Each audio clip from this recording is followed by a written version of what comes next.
Figured today we would start out a little bit lighter than some of the other topics. But as soon as I started kind of processing it and pondering it a little bit, I realized it's not really such a light, subject. So I guess strap in. I have a female friend who was commenting on dating in general. Why guys do certain things that they do and this and that. And she, in so many words, explained how very quickly after, only one or two dates, the guy had effectively a meltdown. Not communicating enough, you're not texting me, I'm having a small emotional crisis, yada, yada, yada, yada. And she seemed a little bit flabbergasted by that. And the funny thing is as she was describing it to me, I went, that's a girl. That's totally, those are things that girls do. Overthinking the situation. Basically thinking that more than 10 minutes of silence in between texts is a sure sign that they're no longer interested and they're going to move on, et cetera, et cetera, et cetera.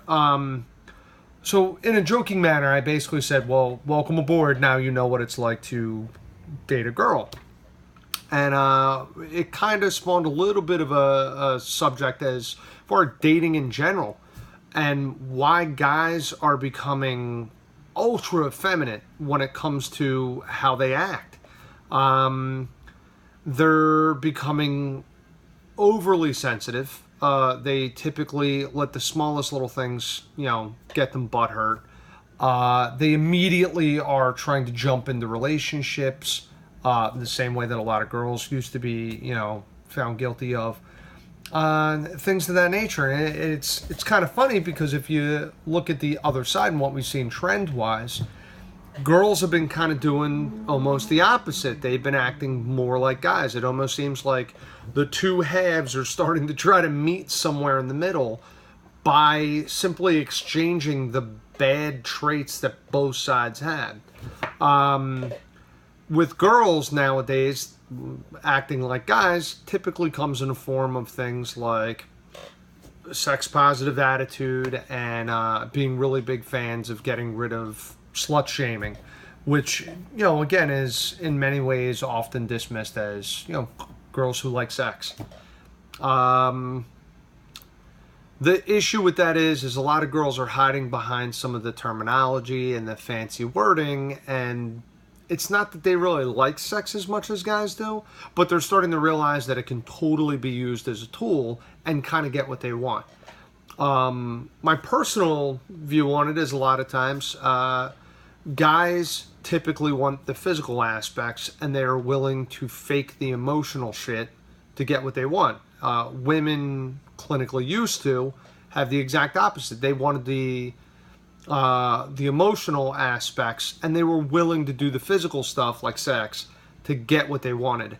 And both have traditionally failed miserably. It doesn't work that way. So I don't know where this bizarre form of sexual amalgamation has come from, but the shitty part is instead of both sexes learning the positive traits from seeing or dating, over the years, they've taken the worst parts. Girls are literally taking the worst cues from guys' shitty behavior, like fucking your best friend behind your back, or banging 4 dudes in a weekend and chalking it up as no big deal. Like, some of that's kind of shitty, and I mean, I'm super sex positive. Do your thing, be safe, all that fun stuff, but you also can't in the same breath expect the next 30 guys to take you seriously when you finally want to settle down, when you've literally been kind of banging everyone that they're friends with.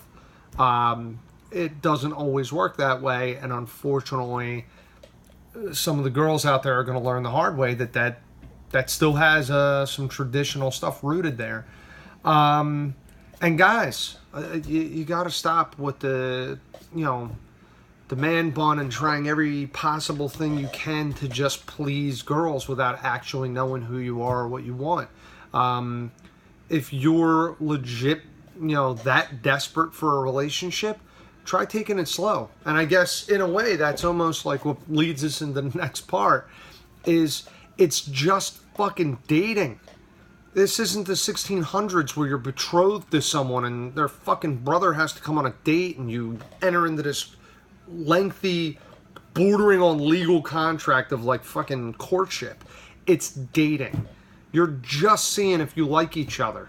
And you're not supposed to all the time. If you only, if every single one you met was like the one or whatever, fucking they wouldn't call it dating. We would go back in time 200 years and you just fucking marry the first one that you bumped into.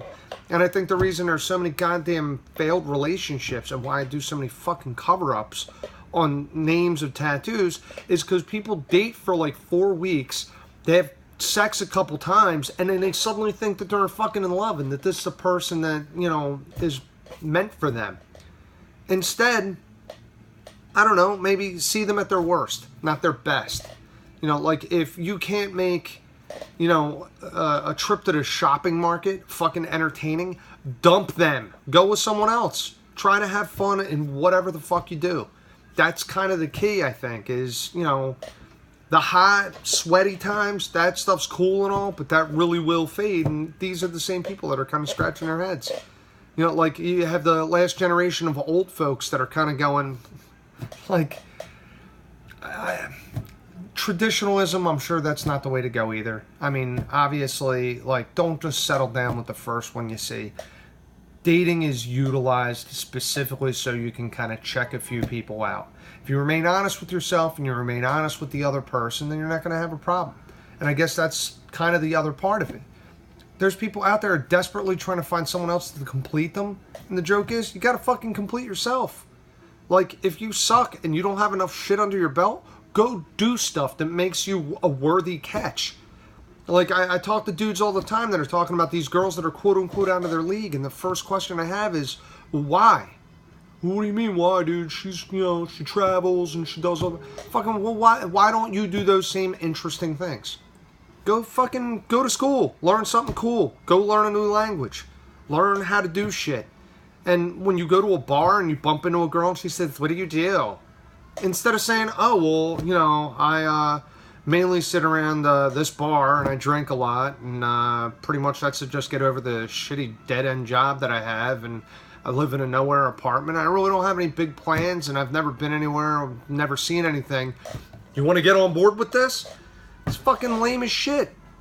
The reason some of these dudes that are suave and are fucking swooping in and, stealing your girlfriend, pretty much because they do shit. They have things going on, whether it's a cool job or interesting stories that they've been places, they've traveled.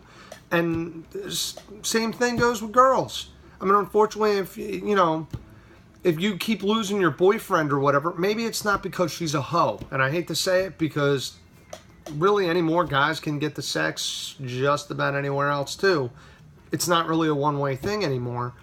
Maybe it's because she listens to the shit that he says. Maybe she's into some of the things that he's into. Maybe they had some commonality that you're missing. Maybe he didn't want to be shaped into what you wanted him to become instead of letting him become his own person.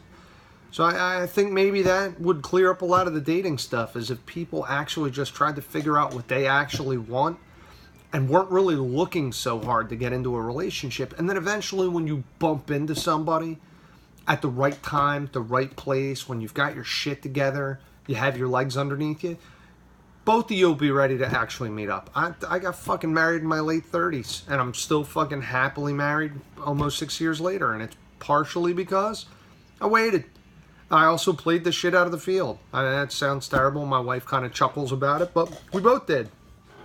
There's no shame in dating around. Again, be safe, be honest, and communicate your intentions. And that sounds like dating suicide to most guys that are like, well, I mean, if you tell her that all you really want to do now is... There's a way to say it. Be tactful. Fellas, honestly, if you meet a girl and they're interesting, but you're not really sure what the fuck she's into or she seems maybe a little bit flighty, if she asks you, well, where do you think this is going? I'm not really sure. I haven't really seen you at your best and your worst yet. I'd like to, kind of do some stuff.